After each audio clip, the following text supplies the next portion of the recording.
ಈಗ ground working ಎಲ್ಲ ನಡೀತಾ ಇದೆ, ಪ್ರೊಸೀಜರ್ ನಡೀತಾ ಇದೆ. ಯಾಕಂದ್ರೆ ಯಾವುದೇ ಒಂದು ಜಿಲ್ಲೆ ಬರ ಘೋಷಣೆ ಮಾಡ್ಬೇಕು ಅಂತಂದ್ರೆ ಅದಕ್ಕೆ ಒಂದು ಪ್ರೊಸೀಜರ್ ಇದೆ. NDRF SDRF ನಾಮ್ಸ್ ಪ್ರಕಾರ ಅದು ಪ್ರಕ್ರಿಯೆ ನಡೀತಾ ಇದೆ. ಬಹಳ ಲೇಟ್ ಆಗಿ ನಡೀತಿದೆ. ಲೇಟ್ ಇಲ್ಲ, ಅದು ಟೈಮ್ ಲೈನ್ ಇದೆ. ಜುಲೈ ಎಂಡಲ್ಲಿ you're mistaken, it is not like that. ಈಗ NDRF SDRF ನಾಮ್ ಪ್ರಕಾರ ಸೆಪ್ಟೆಂಬರ್ ಅಲ್ಲಿ ಅಂತ ಇದೆ. ಸರ್ ನಿನ್ನೆ ಒಂದು ಲಿಸ್ಟ್ ಬಂದಿದೆ ಸರ್, ಶಹಾಪುರ ಅಲ್ಲಿ ಮಾಡರೇಟ್ ಅಂತ ಡಿಕ್ಲೇರ್ ಆಗಿದ್ದಾರೆ ಸರ್. ಇದು ಇದೆ ಸರ್.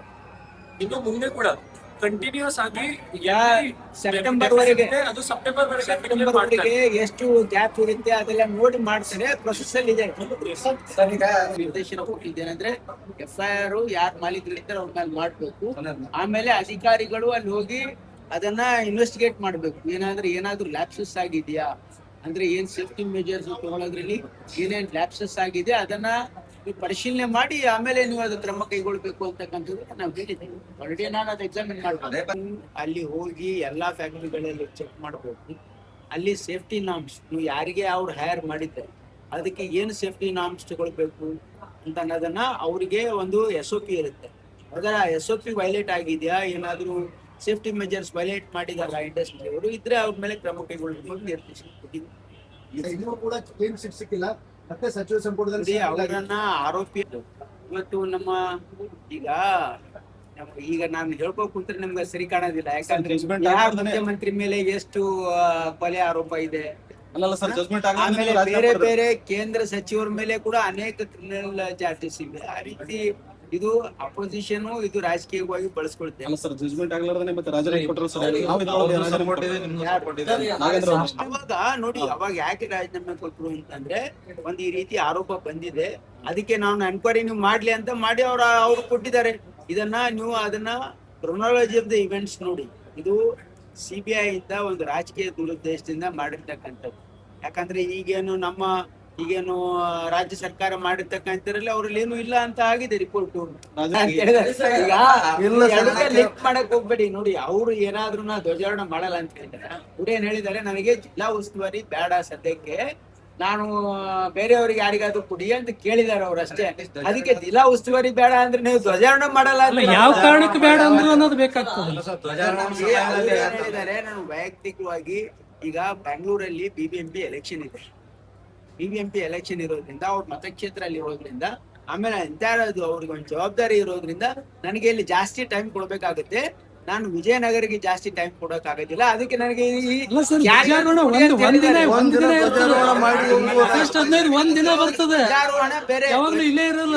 ತಪ್ಪ ಅರ್ಥ ಮಾಡ್ಕೊಳ್ಳಿ. ಅವ್ರು ಧ್ವಜಾರೋಹಣ ವಲ್ಲ ಅಂತ ಹೇಳಿಲ್ಲ, ನನಗೆ ಜಿಲ್ಲಾ ಉಸ್ತುವಾರಿ ಬೇಡ ಅಂತ ಹೇಳಿದ್ರು. ಲೆಟರ್ ತೋರಿಸಿದಾರೆ ಸರ್. ಸುನೀಲ್ ಕುಮಾರ್ ಅವ್ರು ಏನಾದ್ರು ಹೇಳ್ಬೋದು ಸದನದಲ್ಲಿ, ಯಾಕಂದ್ರೆ ಫ್ರೀಡಮ್ ಇದೆ ನಮ್ಮ ದೇಶದಲ್ಲಿ. ಯಾರೇನ್ ಬೇಕಾದ್ರೂ ಹೇಳ್ಬೋದು. ಹೇಳ್ತಾ ಇದ್ದೀನಿ, ಇದು ಯಾವುದೇ ಸಂಸ್ಥೆಗೆ ಸೀಮಿತವಾಗಿರ್ತಕ್ಕಂಥದ್ದಲ್ಲ. ಇದು RSS ಅಲ್ಲ. ಇವತ್ತು ಯಾವುದೇ ಸಾರ್ವಜನಿಕ ಸ್ಥಳದಲ್ಲಿ ಏನೇ ಕಾರ್ಯಕ್ರಮ ಮಾಡಿದ್ರು ಕೂಡ ಅದಕ್ಕೆ ಕಾನೂನಿಲ್ಲ.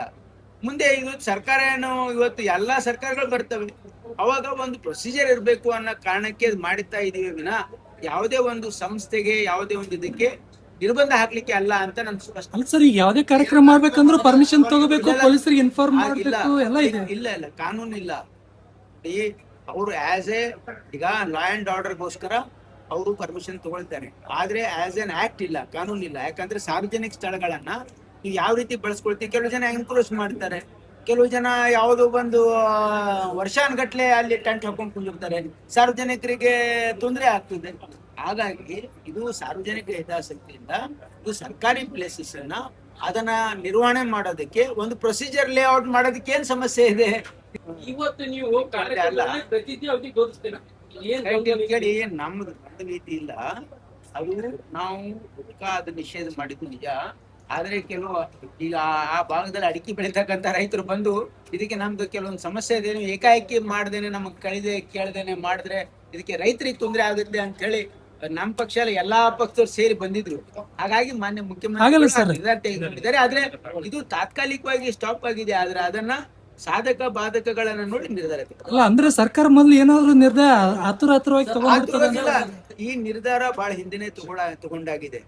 ಹಿಂದೆನೂ ಕೂಡ ಏನಾಗಿದೆ ಅಂದ್ರೆ ನಾವು ಗುಟ್ಕಾ ಬ್ಯಾನ್ ಮಾಡಿದ್ವಿ, ಅವ್ರೇನ್ ಮಾಡಕ್ ಸ್ಟಾರ್ಟ್ ಮಾಡಿದ್ರು, ತಂಬಾಕು ಬೇರೆ ಅಡಿಕೆ ಬೇರೆ ಮಾಡಿ. ಈ ರೀತಿ ನೋಡಿ, ನಾವು ಸರ್ಕಾರದ ಉದ್ದೇಶ ಒಳ್ಳೇದಿದೆ, ಆದ್ರೆ ನಾವು ಒಂದೇನೋ ಒಂದ್ ಮಾಡಿದಕ್ಕೆ ಅದಕ್ಕೆ ಒಂದೇನೋ ದಾರಿ ಹುಡುಕ್ತಾರೆ ಜನ. ಹಾಗಾಗಿ ಈ ರೀತಿ ಆಗಿದೆ ವಿನ ಬಟ್ ಸರ್ಕಾರದ ಒಂದು ಬದ್ಧತೆ ಏನಿದೆ ಅಂದ್ರೆ ನಶಾಮುಕ್ತ ಭಾರತ್ ನಶಾಮುಕ್ತ ಕರ್ನಾಟಕ ಅನ್ನೋದು ನಮ್ಮ ರಾಜೀವ್ ಗಾಂಧಿ ಹೆಲ್ತ್ ಯೂನಿವರ್ಸಿಟಿಯಿಂದ ಎಲ್ಲಾ ಜಿಲ್ಲೆಗಳಲ್ಲಿ ಮಾಡ್ತಾ ಇದ್ದಾರೆ. ಮುಂದಿನ 6 ದಿನಗಳಲ್ಲಿ ತಿಂಗಳಿಂದ ಮಾಡ್ತಾ ಇದ್ದಾರೆ. ನಿಷೇಧ ಆಗುತ್ತಾ ಹೆಂಗ? ಇಲ್ಲ ನೋಡಿ, ಇದರಲ್ಲಿ ನಮ್ಮ ಅನೇಕ ಒಂದು ರಿಪೋರ್ಟ್ಸ್ ಇವೆ. ಹಾಗಾಗಿ ಇದ್ರ ಬಗ್ಗೆ ಆದ್ರೆ ನಾವು ಒಂದು ನಿರ್ಧಾರ ತೆಗೆದುಕೊಳ್ಳುವಾಗ ಕೆಲವು ಜನರಿಗೆ ತೊಂದರೆ ಆಗ್ತಿತ್ತು ಅಂತಂದ್ರೆ, ಈಗ ಫಾರ್ ಎಕ್ಸಾಂಪಲ್ ಅಲ್ಲಿ ಅಡಿಕೆ ಬೆಳೀತಕ್ಕಂಥ ರೈತರದ್ದು ಇದು ಇದೆ, ತಂಬಾಕುದಲ್ಲ ಇದು, ಅಡಿಕೆ ಬೆಳೀತಕ್ಕಂಥ ರೈತರದು ಈ ರೀತಿ ಆದ್ರೆ ನಮ್ಗೆ ತೊಂದರೆ ಆಗ್ತದೆ ಅಂತ ಅವ್ರ ಅಭಿಪ್ರಾಯ ಇರೋದ್ರಿಂದ ಅದಕ್ಕೆ ಏನಿದೆ ಅಂತ ಸಾಧಕ ಬಾಧಕ ನೋಡಿ ತೀರ್ಮಾನ ತಗೊಳ್ಳಿ. ಈ ರಾಜ್ಯದಲ್ಲಿ ಇರ್ತಕ್ಕಂಥ ಎಲ್ಲಾ ಸಮಾಜದ ಜನರಿಗೆ ನಾವು ಗೌರವ ಕೊಡ್ತೀವಿ. ಎಲ್ಲಾ ಸಮಾಜದ ಜನರ ಭಾವನೆಗೆ ಸ್ಪಂದಿಸ್ತಕ್ಕಂತ ಕೆಲಸ ಮಾಡೋದಕ್ಕೇನೆ ಒಂದು ನಾವು ಹೊಸ ಒಂದು ಇಲಾಖೆನೇ ಪ್ರಾರಂಭ ಮಾಡ್ತಾ ಇದ್ವಿ, ಪ್ರಜಾ ಸೇವಾ ಇಲಾಖೆ ಅನ್ನೋದು. ಜನರು ಎಲ್ಲೆಲ್ಲಿ ಜನರ ಆಕ್ರೋಶ ಇದೆ, ಜನರ ಸರ್ ಕಾಕಾ ಪಾಟೀಲ್ಗೂ ಫ್ರೀ, ಎಲ್ಲರಿಗೂ ಫ್ರೀ ಅಂತ ಹೇಳಿದ್ರಿ, ಬಟ್ ಈಗ ಡಿ ಕೆ ಶಿವಕುಮಾರ್ ಸಾಹೇಬ್ರು ಬಂದು ಎಲ್ಲ ಕಟ್ ಮಾಡ್ತಾ ಇದಾರೆ. ಯಾವುದು ಕಟ್ ಮಾಡಿಲ್ಲ, ಎಲ್ಲ ಮತ್ತೆ ರೀ ಇದು ಮಾಡ್ತಾ ಇದಾರೆ. ಯಾವುದು ಕಟ್ ಮಾಡಿಲ್ಲ. ನಾವು ಬಹಳ ಸ್ಪಷ್ಟವಾಗಿ ಹೇಳಿದೀವಿ, ನಮ್ಮ ಗ್ಯಾರಂಟಿ 100% ಗ್ಯಾರಂಟಿ ಎಲ್ರಿಗೂ ಇರ್ತದೆ. ನಾವು ಈಗ ರಿವೆರಿಫಿಕೇಶನ್ ಯಾಕಂದ್ರೆ 3 ವರ್ಷ ಆಯ್ತು, ನಮಗೆ ಕೆಲವೊಂದು ರಿಪೋರ್ಟ್ ಬಂದಿದೆ ಏನಂದ್ರೆ ಕೆಲವೊಂದು ತೀರ್ಕೊಂಡವರು ಕೂಡ ಅಂದ್ರೆ ಅವ್ರ ಹೆಸರಲ್ಲಿ ಹೋಗ್ತಾ ಇದೆ, ಅಂತದ ಲೋಪಗಳೇನಿವೆ ಅದನ್ನ ಸರಿಪಡಿಸ್ಲಿಕ್ಕೆ ನಾವು ಈಗ ರಿವೆರಿಫಿಕೇಶನ್ ಮಾಡ್ತಾ ಇದ್ದೇವೆ ವಿನ ಯಾರಿಗೂ ಅದರಿಂದ ಹೊರಗೆ ಇಡ್ತಾ ಇಲ್ಲ. ವೆರಿಫಿಕೇಶನ್ ಮಾಡ್ಲಿ ಸರ್, ಆದ್ರೆ ಈಗ ಜಸ್ಕಾಂನವ್ರಿಗೆ ಏನು ಸೂಚನೆ ಬಂದಿದೆ ಅಂದ್ರೆ ಈ ಕೆಲವರಿಗೆ ಅದರಲ್ಲಿ ಕಟ್ ಮಾಡ್ಬೇಕು. ಇಲ್ಲ ಇಲ್ಲ, ಯಾವುದು ಸೂಚನೆ ಇಲ್ಲ, ಇದು ತಪ್ಪು ಸೂಚನೆ ಇದೆ. ನಾನು ಒಬ್ಬ ಸರ್ಕಾರದ ಅಂಗವಾಗಿ ಆಸ್ ಎ ಗವರ್ಮೆಂಟ್ ನಾನು ಹೇಳ್ತಾ ಇದ್ದೀನಿ, ಯಾರಿಗೂ ಕಟ್ ಮಾಡ್ತಕ್ಕಂತ ಉದ್ದೇಶ ಸರ್ಕಾರದಿಲ್ಲ.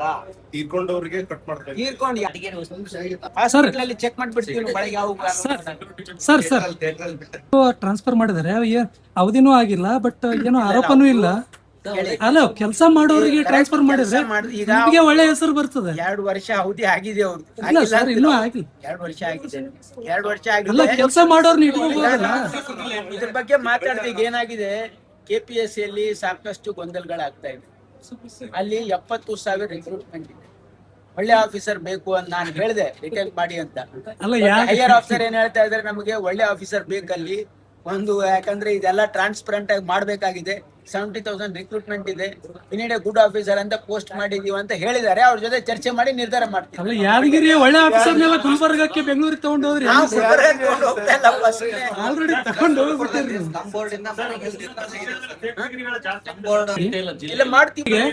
ಈಗ ಸಚಿವರು ಕೊನೆಗೆ ಇನ್ನೊಂದು ಪ್ರಶ್ನೆ, ಬೇರೆ ಉಸ್ತುವಾರಿ ಸಚಿವರೆಲ್ಲ ಯಾವಾಗೋ ಬರ್ತಾ ಇದ್ರು, ಈಗ ತಾವು ಯಾವಾಗ ಬರ್ತೀರಿ? ಅಟ್ಲೀಸ್ಟ್ ನಮ್ಗೆ ವಾರಕ್ಕೊಮ್ಮೆ ಪಕ್ಕದಲ್ಲೇ ಸೇಡಂ ಅವರಿದ್ದೀವಿ, ಯಾವಾಗ ಬರ್ತಾ ಇರ್ತೀವಿ. ವಾರಕ್ಕೊಮ್ಮೆ ಆದ್ರೂ ಸರ್, ಯಾಕಂದ್ರೆ ಇಲ್ಲೇ ಪಕ್ಕ ಸೇಡಂ ನಮ್ ಕಾನ್ಸ್ಟಿಟ್ಯೂನ್ಸಿ ಅಗ್ರಿ ಅಟ್ಯಾಚ್ ಸರ್, ಇದೆ. ವಾರಕ್ಕೊಮ್ಮೆ ಆದ್ರೂ ಬರ್ತಾರ ನಂತ. ನಾನ್ ಯಾವಾಗ್ಲೂ ಬರ್ತಾನೆ ಇರ್ತೀನಿ. ಮಾಡಲ್ ಇತ್ತು. ನೀವು ಕೇಳಿದ್ಕಿನ ಜಾಸ್ತಿ ಬರ್ತೀನಿ, ಯಾಕಪ್ಪ ಬರ್ತಾ ಇದ್ದಾರೆ